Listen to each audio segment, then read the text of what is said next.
కళాకారులకు గొప్ప వ్యక్తులకు ఇక్కడ సన్మానం జరుగుతుంటే నాకు అది అక్షర సత్యం అనిపిస్తుంది.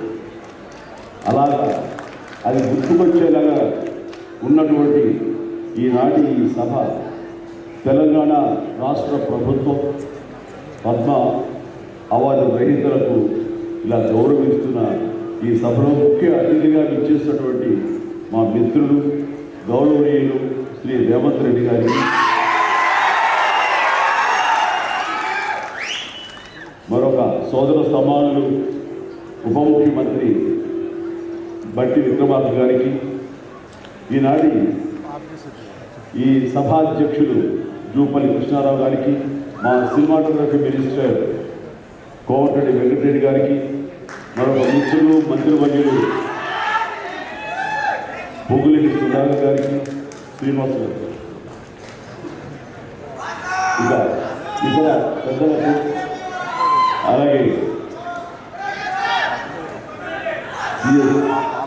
చీఫ్ సెక్రటరీ శాంతకుమార్ గారికి, ఇతర అధికారులకు, ముఖ్యంగా ఈ సభ ఇంత నిండుదనంగా ఇంత హుందాగా ఉంది అంటే కారణం తెలుగు తరానికి, తెలుగు వేష భాషలకి హుందాతనం తీసుకొచ్చి తెలుగు తరానికి నిలువెత్తు నిదర్శనంగా నిలబడి ఉండేటువంటి గొప్పవారు, మేము ఆరాధించేవాళ్ళు మన మాజీ ఉపరాష్ట్రపతి శ్రీ వెంకయ్య నాయుడు గారికి, ఇక్కడ విచ్చేసినటువంటి ఆహ్వానితులకు, కళాభిమానులకు, సినీ అభిమానులకు నా అభిప్రాయం అందరికీ హృదయపూర్వక నమస్కారాలు తెలియజేస్తున్నాను.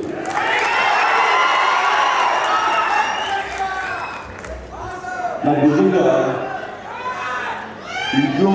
మా ఇంట్లో అడిగారు పద్మవిభూషణ్ అవార్డు అనౌన్స్ చేయగానే చాలా ఆనందంగా, ఎంత ఆనందపడుతున్నారో ఏంటంటే, నిజంగా పద్మభూషణ్ అవార్డు వచ్చినప్పుడు నాకు ఉన్న ఆనందం అంతా ఇంత కాదు. కానీ ఈ నెల తర్వాత ఇప్పుడు ఈ పద్మవిభూషణ్ అవార్డు వచ్చినప్పుడు నిజంగా అంత ఉత్సాహం లేదు.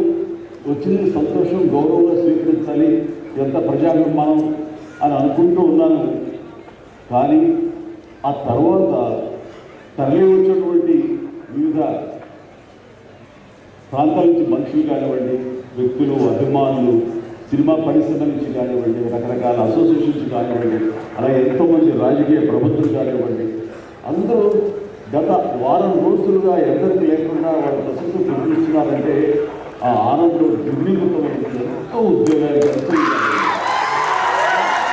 అవార్డు ఇవ్వని అభిమానం, అవార్డు ఇవ్వని ఉత్సాహం, ప్రోత్సాహం మీ కరతాళ ధ్వనుల ద్వారా, మీ ప్రశంసల ద్వారా ప్రతి ఒక్కరు మనసారా ఆశీర్దిస్తుంటే చాలు ఈ జన్మ ఈ కోళ్ళతో ఎప్పుడో తీసుకున్న పుణ్యఫలం, మా అమ్మానాలు వాళ్ళకి జన్మించేందుకు వాడే చేసిన పుణ్యఫలం నాకు ఈ విధంగా సంక్రమించినట్టు నేను నిజంగా మనసు స్పందించి అలా భావిస్తాను. అదే నేను చూస్తున్నాను. ఇక నాకు తెలిసి ప్రప్రథమంగా అవార్డు అనౌన్స్ చేసిన వెంటనే ఒక ప్రభుత్వం స్పందించి వారికి ఈ రకంగా సన్మానం చేయాలి అనే భావం రావాలని బహుశా ఎప్పుడు జరగలేదు. ఇదే మొట్టమొదటిసారి జరిగింది. దానికి ప్రధానమైన కారణం యువకులు, డైనమిక్ లీడర్ గారు,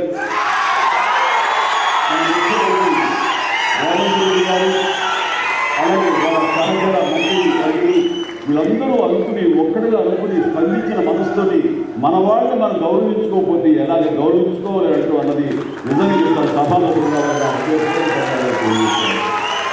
అంటే సన్మానాన్ని దేవుడు కానీ, మన వెంకయ్యనాయుడు గారు కానీ, ఇతర పద్మ అవార్డులు కానీ ఎవరు కొత్త కాదు. వాళ్ళు రకరకాలుగా రకరకాలుగా వాళ్ళు సన్మానించబడుతూ ఉంటారు. కానీ సరిగ్గా ఇలాంటి సమయంలో ప్రభుత్వం ముందుకు రావడం అన్నది వారు ఈ కళాకారులకి, కళలకి వారి ఇతర ప్రాముఖ్యతని నిజంగా మనస్సు స్పందించి నేను నా అభినందనలు తెలియజేస్తున్నాను. ఇందులో భాగంగా నిన్న మొన్న ముఖ్యమంత్రి గారు అనౌన్స్ చేశారు. నంది అవార్డ్స్ అనేవి ఒకప్పుడు ఇస్తూ వచ్చాము.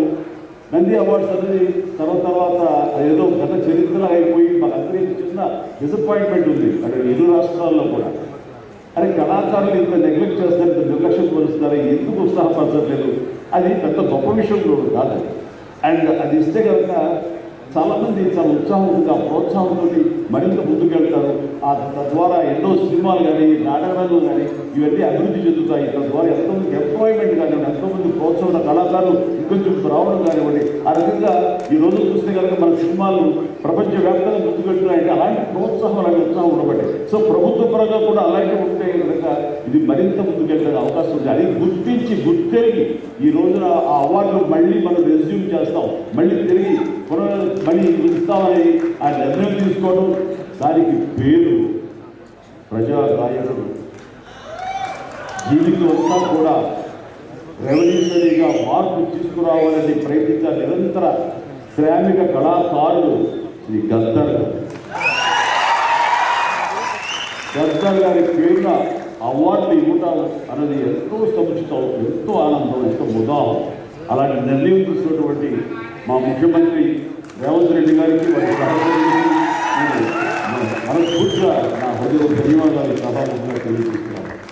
అండ్ ఇక్కడ నాకు ఈ అవార్డు రావడం ఆనందం, కానీ ఆనందం మరింతగా ఉండడానికి కారణం మేము చిన్నప్పటి నుంచి ఎంతో అభిమానించి ఆయన చూసి ఇన్స్పైర్ అయ్యాం. వారే స్టూడెంట్ లీడర్గా ఉండి చేయాల్సిన కోసం అప్పట్లో స్టీల్ ప్లాంట్ కోసంగా ప్రయత్నం చేసినటువంటి వెంకయ్య నాయుడు గారు. ఆయన వైజాగ్ కాలేజ్లో యూనివర్సిటీలో స్టూడెంట్గా ఉన్నప్పుడు ఆయన ఇచ్చిన పిలుపుకి ఎక్కడో నర్సాపంలో ఉండే మేమందరూ స్పందించి స్ట్రైక్ చేయడం అనేది జరిగిన. ఆ రోజు నుంచి కూడా నాకు మాకు ఒక లీడర్ లాగా, మా నాయకుడిలాగా ఆయన భావిస్తూ వచ్చి నన్ను అలాగా మేము ఎదిగాం. ఆయన అప్పటి నుంచి అబ్జర్వ్ చూస్తూనే ఉన్నారు. ఆయన వాగ్దాటికి నేను పెద్ద ఫ్యాన్. ఆయన మాట్లాడే మాటలు అలాగా నూరు వెళ్ళగట్టి చూస్తుంటాను. ఇప్పుడు కూడా అదే ఎదురు చూస్తాను. అదే ఎంత ఓపికగా మాట్లాడుతూ తెలియదు, ఎప్పుడు అలగిస్తారంటే ఎలాంటి సందేహం. సో ఆ రోజు నుంచి ఈ రోజు వరకు కూడాను ఆయన రాజకీయంగా ఒక హుందాతనంతో రియల్ స్టేట్స్మెన్ ఇన్ పాలిటిక్స్ అన్నది ఆయన నిర్మాణాత్మకంగా అలా ఎంతో ఎందుకంటే ఈ రోజు అత్యున్నతమైన పొజిషన్ మాజీ ఉపరాష్ట్రపతిగా ఆయన నిర్వహించి తన బాధ్యతలు చేశారు. కానీ ఆయన ఎప్పుడూ మదనపడుతుంటారు. నాతో కూడా ఆయన షేర్ చేసుకున్నారు. రాజకీయాలు రాను ఇలాగా దుర్భాషలతో, వ్యక్తిగత విమర్శలతో ఇలా దిగజారిపోతున్నాయి. ఇది కాదు, ఆ హుందాతనం ఉండాలి, ఉండి కూడా ఎన్ని సాధించాలి. అది ఇదవుతాడు. ఎంత మదన పడుతున్నారంటే ఒంటలో కూర్చున్నప్పుడు ఆయన నాకు చెప్పినప్పుడు ఇప్పుడు కూడా అలాగే అయిపోతుంది. అలా అవ్వకుండా ఉంటే బాగుంటుంది అంటే అలాంటి అవ్వకుండా ఉంటే బాగుంటుందన్న ప్రయత్నంలో నేను కూడా మిమ్మల్ని ఇన్స్పిరేషన్గా తీసుకుని నేను వెళ్ళేవాడేనండి. కానీ ఆ ధాటికి, ఆ మాటలకి, మాట అనడం ఇది నా వల్ల కాదు, మీలాగనే. కాబట్టి నేటి రాజకీయాల్లో మనం అన్ఫిట్ అంటారా, లేక మళ్ళాంటి వాడు ఇలాగ ప్రతిసారి ప్రతి చోటని చెబుతూ ఉంటే ప్రజలు వాళ్ళు మోటివేట్ అయ్యి అలా దుర్భాషలాడి రాజకీయంగా వ్యక్తిగతంగా విమర్శ వాళ్ళని తిప్పి కొట్టగలిగితే ఖచ్చితంగా జరిగి తీరుతుందండి. ఒక వాజ్పేయి గారు ఆ రోజుల్లో స్టేట్స్ మ్యాన్ అంటారు. ఆయనలాగా మళ్ళీ అంత హుందాతనం మళ్ళీ మనం ఈ రోజున మనం వెంకయ్యనాయుడు గారు చూస్తున్నాం. అయితే ఆయన రాజకీయంగా కొంచెం విశ్రమించారు కాబట్టి ఈ రోజున ప్రజలే ఆలోచించుకోవాలి. అలాగా నోరు జారే వాళ్ళని, దుర్భాషలాడుతూ వ్యక్తిగత విమర్శ చేసేవాళ్ళని తిప్పుకొట్టే విధంగా నిర్ణయించే శక్తి మీకే మీరే నిర్ణయించుకోవాలి. ఈ రోజున రకరకాల రంగాలకు సంబంధించినటువంటి గొప్ప గొప్ప వ్యక్తులు వాళ్ళు గుర్తింపు వస్తున్న రాదని కాదు, అది వాళ్ళ ఇంట్రెస్ట్ ఉంది. ఈ రోజున ఇక్కడ ఒక్కొక్కరు శిల్పకళాకారులు ఉన్నారు, అలాగే కొన్ని art forms of village rural సంబంధించిన వాళ్ళు ఉన్నారు, సమయగాడి లాగా, అలాగే రకరకాల కవులు ఉన్నారు. వీళ్ళందరూ కూడా ఆ పని చేసుకుంటూ వెళ్ళిపోయి అదే మా జీవితం, అదే మా చేయమంటూ అలా ముందుకు వెళ్ళిపోయే దీంట్లో ఈ రోజున ప్రభుత్వాలు గుర్తించి వాళ్ళకి పద్మశ్రీ అవార్డులు ఇవ్వటం అన్నది, పద్మావతిని గౌరవించుకోవడం అన్నది ఈ సందర్భంగా నేను వాళ్ళని గుర్తించినటువంటి భారత కేంద్ర ప్రభుత్వానికి నేను మనస్ఫూర్తిగా నా అభినందన తెలియజేస్తాను, నా సంతోషాలు వ్యక్తపరుస్తాను. దీనికి మరీ ముఖ్యంగా మన ప్రియతమ నరేంద్ర మోడీ గారు ప్రధానమంత్రి, ఆయన దీన్ని గుర్తించి అలా ఇవ్వడం జరిగింది. ఇక్కడ ఒక విషయం చెప్పొద్దో తెలియదని ఒక విషయం చెప్తాను. మధ్యాహ్నం నాకు అవార్డు మీకు ఇవ్వాలనుకుంటున్నాము, మీకు మీ కన్ఫర్మేషన్ కానీ మీ యొక్క ఆమోదం మాకు తెలియాలంటూ హోమ్ డిపార్ట్మెంట్కి ఫోన్ ఇచ్చినప్పుడు ఒక షాపు లోన్ అయ్యాను.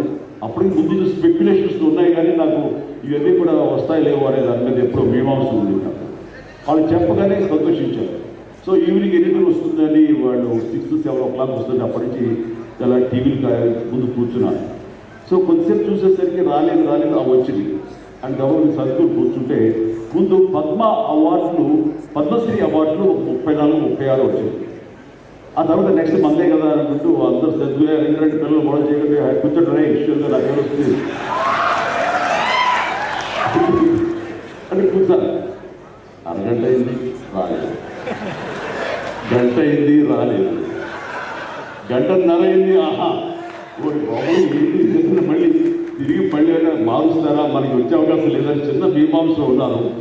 ఆ తర్వాత వచ్చిందనుకోండి. ఆ తర్వాత ఇదే డౌట్ నేను మన వెంకయ్యనాయుడు ఇంటికి వెళ్ళి నేను ఆయన గౌరవంగా నేను ఆయన సన్మానించుకున్నప్పుడు ఆయన గురించి చెప్తే ఇదంతా కూడా నరేంద్ర మోడీ గారు ఒక ఆలోచన అండి.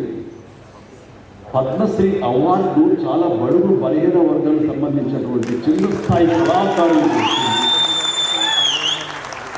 ఒకేసారి వెంకయ్యనాయుడు పేరు, చిరంజీవి పేరు, పద్మసుబ్రహ్మణ్యం పేరు, వైజయంతిమాల బాలి పేరు వస్తే కనుక అది సుస్పష్ట, అది ప్రముఖంగా వేసేస్తారు. అవి వేసినప్పుడు వీళ్ళ గురించి ఎవరు చెప్పుకుంటారు? కాబట్టి వీళ్ళ గురించి చెప్పుకోవాలి అంటే గంటన్నర టైం మధ్యలో గ్యాప్ ఇవ్వండి. గంటన్నర తర్వాత గంటన్నర వరకు వాళ్ళ గురించి చర్చ జరుగుతుంది. వాళ్ళు ఎవరు అంటారు, సమ్మయ్య ఎవరు, ఆచార్య గారు ఎవరు, ఇలా పేర్లు చెప్పుకుంటూ వాళ్ళ గురించి చెప్పుకుంటారు. వాళ్ళు గుర్తింపు వస్తుంది. అది రిజిస్టర్ అయిన తర్వాత దెన్ చిరంజీవి వెంకయ్యనాయుడు గారు ఏదప్పుడు ఇస్తున్నారు. అది నిజంగా గొప్ప ఆలోచన, గొప్ప ఇది. వాళ్ళు తెలుసుకున్న తర్వాత నాకు నరేంద్ర మోడీ గారి మీద గౌరవం మరింత పెరిగింది. సో ఇలాంటి సన్మానం జరగడం అన్నది నాకు నిజంగా అత్యంత గౌరవంగా భావిస్తున్నాను. నా జన్మ సార్థకమైందని భావిస్తున్నాను. ఎన్నో కార్యక్రమాలు చేశాను. ఇది సినిమాల్లో రాణించిన సినిమాల్లో ఎంతో ప్రథమ స్థానంలో ఎన్నో సంవత్సరాలు దశాబ్దాలుగా ఉండటమే కాకుండా ఆర్టిస్ట్కి సామాజిక బాధ్యత, సామాజికటువంటి సేవ చెయ్యాలి అనేది నేను అనుకోవడం కాదు, ఏమీ కాదు. నాకు అనిపించి నా అభిమానులు అందరూ కలిపి వాళ్ళు ఎంతసేపటికి సినిమా థియేటర్లకో, వాల్ పోస్టర్లకో, పాలాభిషేకాలకో, వీటి కొట్టుకోవడాలు, వీటికి ఉండేటటువంటి కల్చర్ని మనం మార్చాలి అనే ఉద్దేశంతో వీళ్ళందరూ శక్తివంతులు. ఇలాంటి శక్తిని అన్గైడెడ్ మిస్సైల్లా ఉండకుండా దీని ఛాలెంజ్ చేస్తే కనుక వీళ్ళ చేత సత్కార్యాలు మనం చేయించుకోవచ్చు అనే భావం నాకు లేట్ 90s వచ్చింది. అందులో భాగంగా ఆ రోజున బ్లడ్ దొరకక ఎంతోమంది మరణిస్తున్నారని తెలిసిన తర్వాత ఇంతమంది ప్రజానీకం ఉంది. కేవలం బ్లడ్ అనేది హాస్పిటల్లోనో లేదా ఫార్మస్యూటికల్స్లోనో బ్లడ్ దొరకదు మనకి. అది మనిషి ఇస్తేనే దొరుకుతుంది.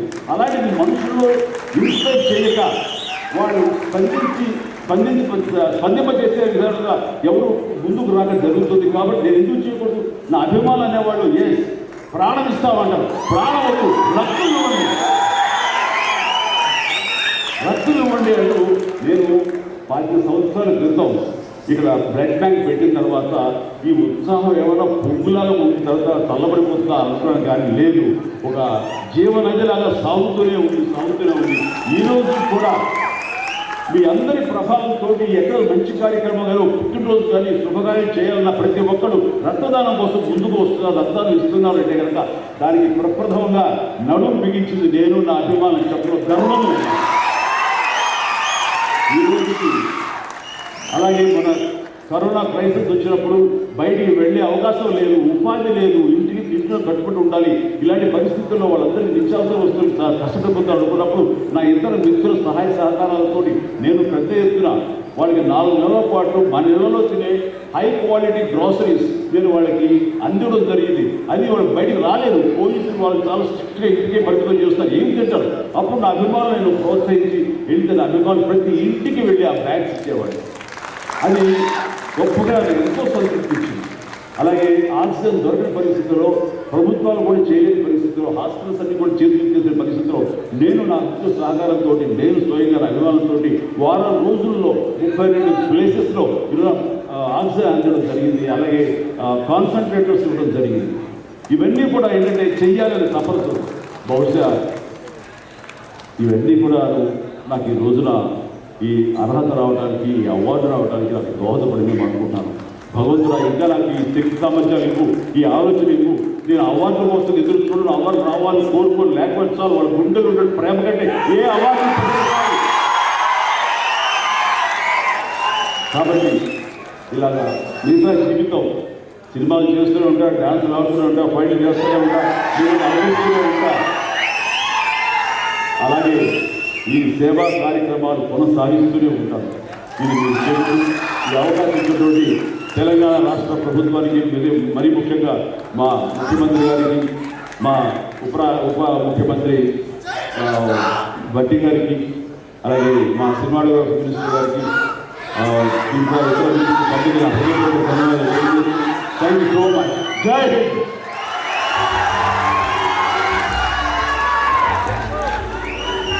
సిఎస్ఆర్ అన్న 3 అక్షరాలకి